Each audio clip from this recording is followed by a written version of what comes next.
Europe 1 Soir.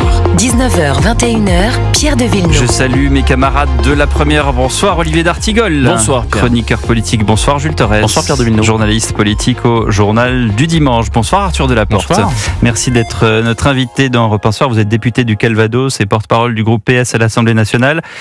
Vous voulez des excuses de François Bayrou, des excuses pourquoi au juste ? Des excuses pour avoir finalement fait la même chose que ce qui avait conduit à la chute de Michel Barnier. C'est-à-dire Chercher à obtenir peut-être la sympathie du Rassemblement national. Je vous le dis parce que qu'il dit qu'il y a une submersion migratoire. J'étais hier dans l'hémicycle de l'Assemblée nationale et quand on a posé la question au Premier ministre de savoir s'il maintenait ces termes-là et qu'il l'a maintenu, eh bien c'est le Rassemblement national qui a applaudi.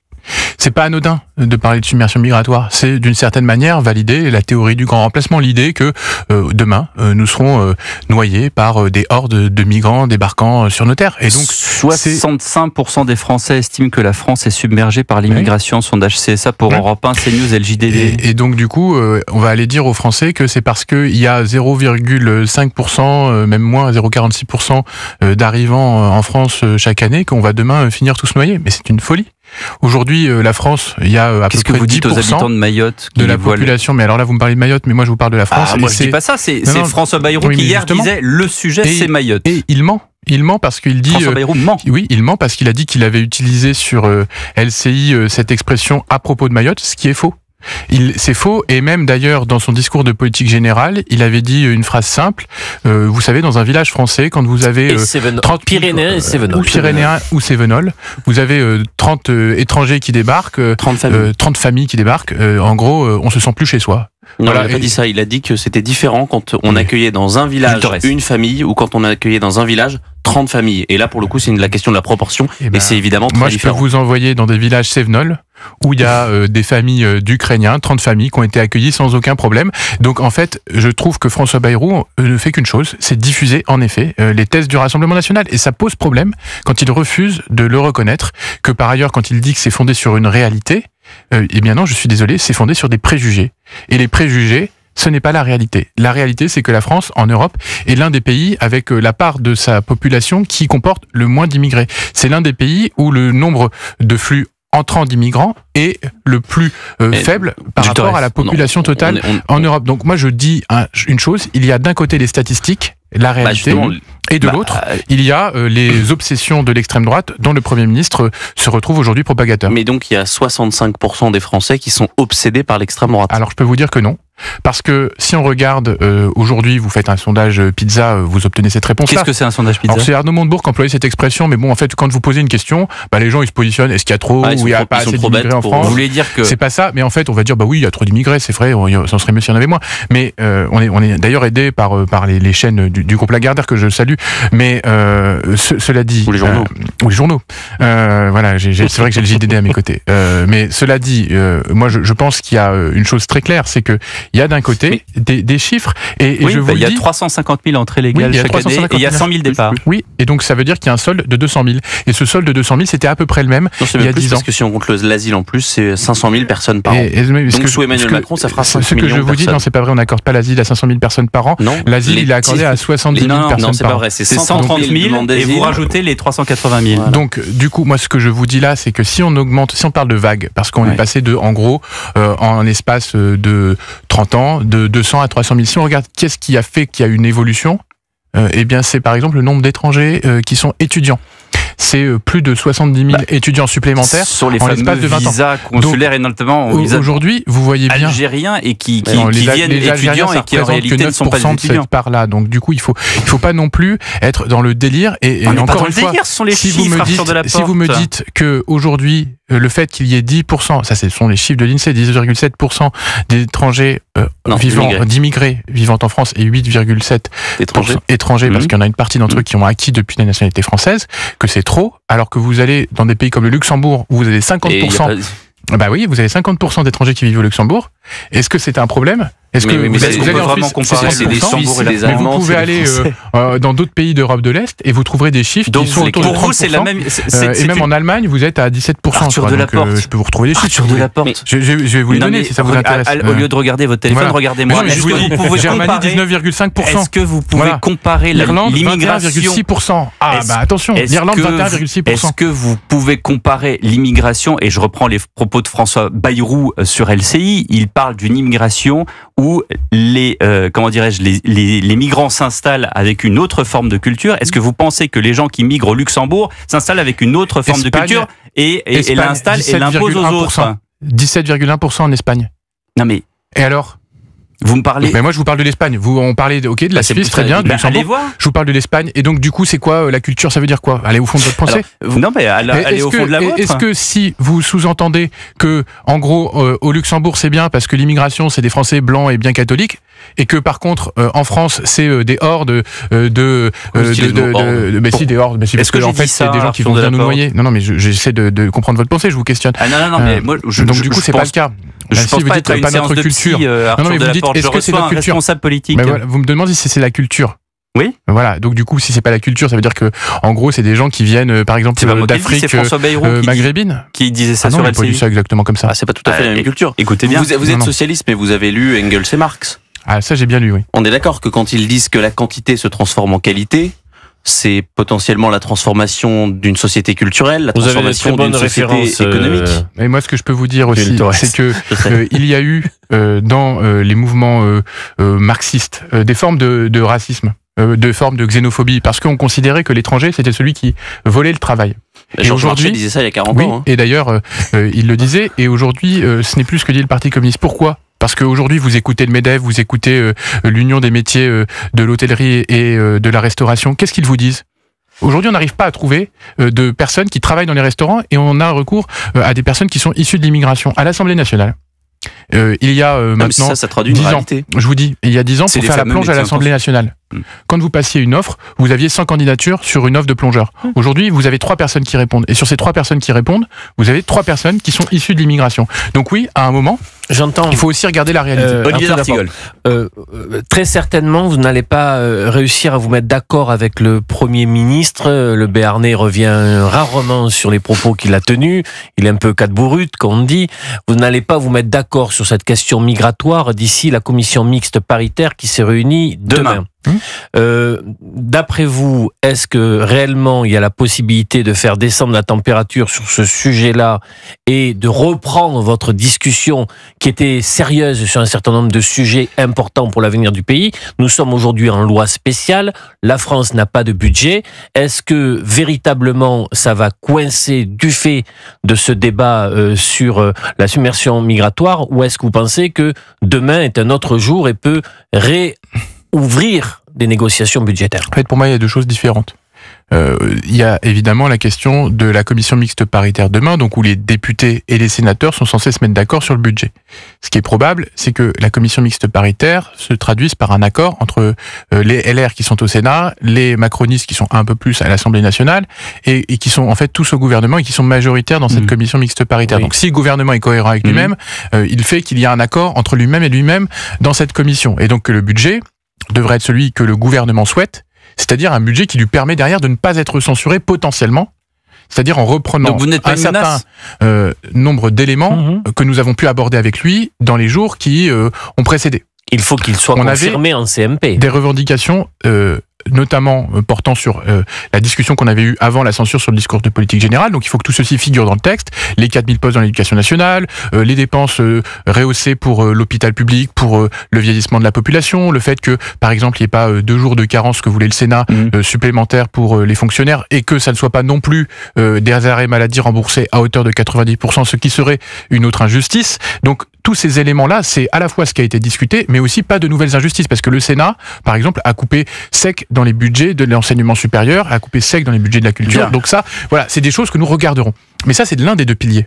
Donc nous ferons un équilibre en fait sur est-ce que ce texte permet un peu plus de justice, ou en tout cas un peu moins d'injustice que ce qui était prévu par exemple par Michel Barnier. Et après, ça arrive dans l'hémicycle. Et le deuxième élément qui sera, donc ça sera voté dans l'hémicycle. Donc nous, on va pas voter tout ça, évidemment. Enfin, je veux dire, on va voter même probablement contre les commissions de les conclusions. Terminez votre phrase et après il faut qu'on. Et donc du coup, nous, on verra en fonction de ça si on censure ou non, et en fonction aussi du deuxième pilier, qui est la question de est-ce que le Premier ministre est le marchepied du Rassemblement national ou est-ce qu'il défend les valeurs républicaines. C'est les deux piliers qui rentreront dans la balance. 19h27, Arthur Delaporte, vous restez avec nous parce qu'on va vous réinterroger sur ce que vous venez de dire justement. À tout de suite dans Europe 1 Soir. Europe 1 Soir.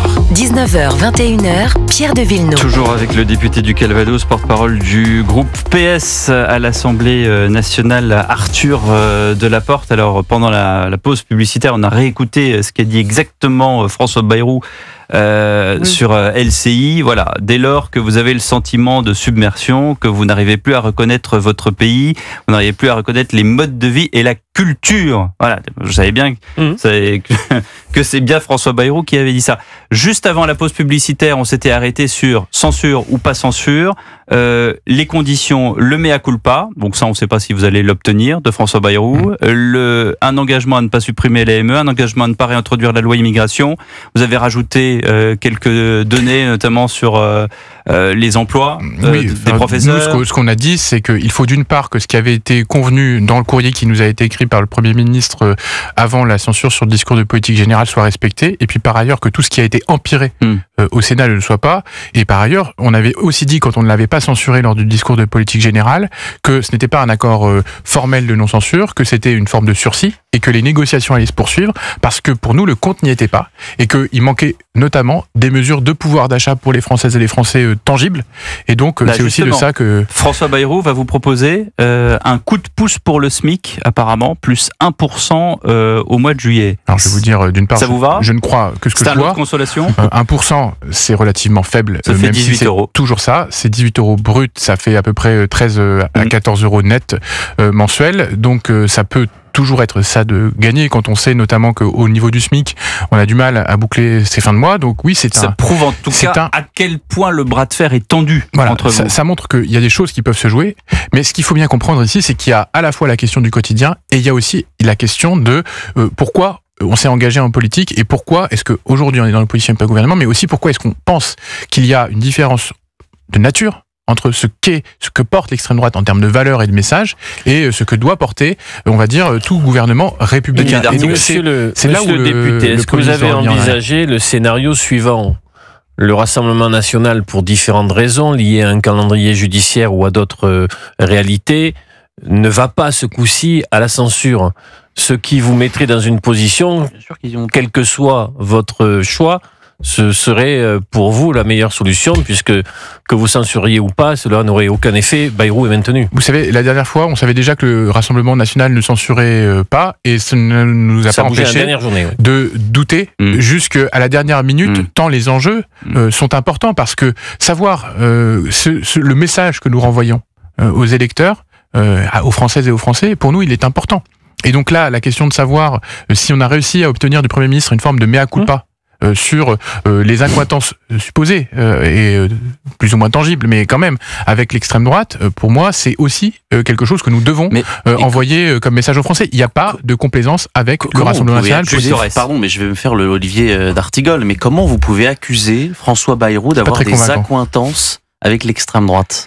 Des accointances avec l'extrême droite. C'est quelqu'un qui, depuis 40 ans, combat le Rassemblement national et avant le Front National, qui est peu soupçonnable d'être quelqu'un de très à droite. On aurait pu dire la même chose de Michel Barnier. C'est un gaulliste républicain. Et à la fin, il a fait un communiqué où il racontait qu'il était en pleine négociation avec Marine Le Pen. Donc, moi, je dis aujourd'hui que François Bayrou, dans ce qu'il a dit lors de son discours de politique générale, dans ce qu'il a dit sur LCI, dans ce qu'il a réitéré à l'Assemblée nationale, montre qu'il a aujourd'hui un problème peut-être personnel.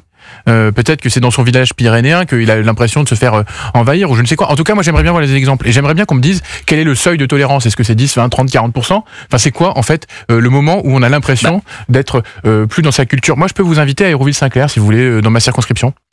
Je pense qu'il y a une population qui est extrêmement mixte. Qui vit bien, qui vit dans sa diversité. Il n'y a pas de ségrégation visible et pourtant il y a un nombre d'étrangers qui est supérieur à la moyenne dans la population. C'est juste à côté de Caen, c'est 22 000 habitants. François Bayrou ne discute pas avec le Rassemblement national aussi, peut-être parce qu'ils ont 143 députés à l'Assemblée nationale et que possiblement ils représentent, je sais pas, 11 à 13 millions d'électeurs. Eh bien c'est à eux justement de dire ce qu'ils font.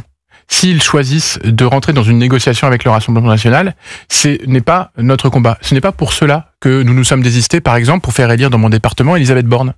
Non, c'est pas de gaieté de cœur que on s'est désisté pour faire élire dans mon département 3 macronistes par des retraits de candidats de gauche. Vous le regrettez aujourd'hui ? Je ne le regrette absolument pas.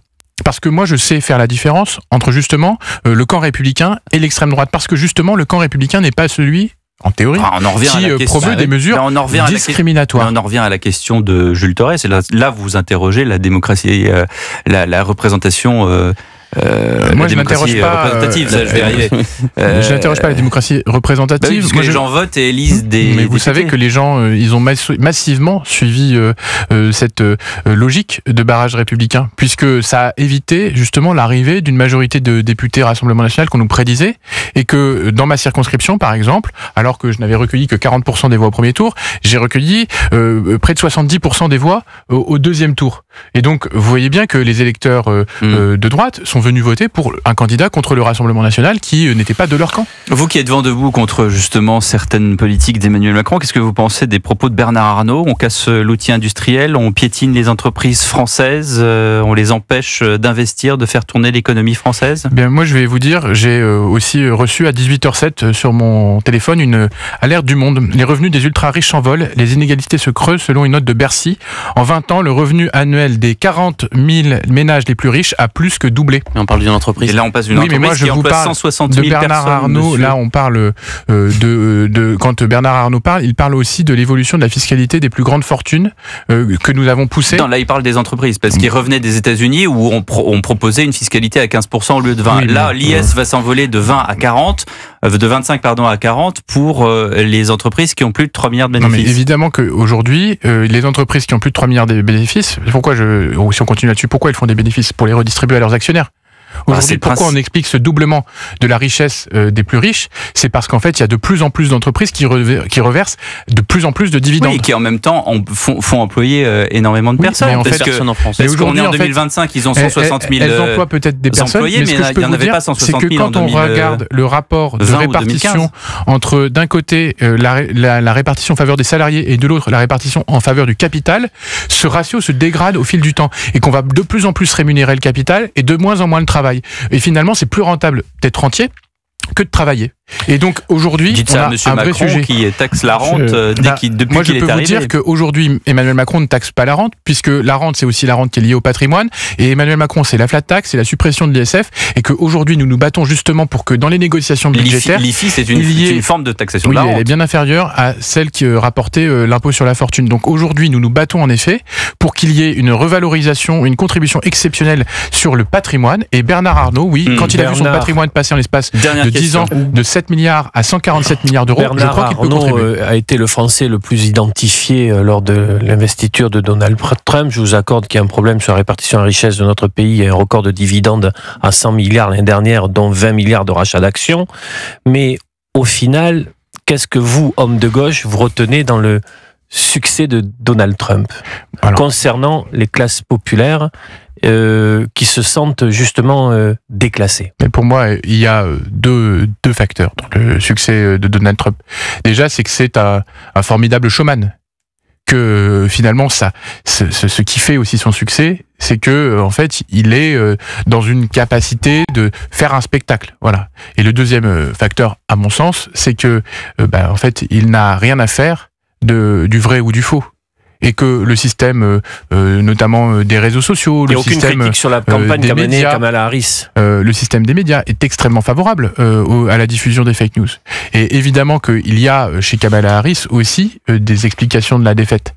Mais ces explications, elles sont aussi liées à la capacité qu'a eu Donald Trump à diffuser l'idée qu'elle ne défendait pas les classes populaires, alors que c'est lui-même, Donald Trump, qui est le pire ennemi des catégories populaires. Arthur Delaporte, merci d'avoir été avec nous. On attend donc la décision du PS avant cette CMP qui sera donc fatidique. Il y a un peu de suspense. Il reste quelques heures.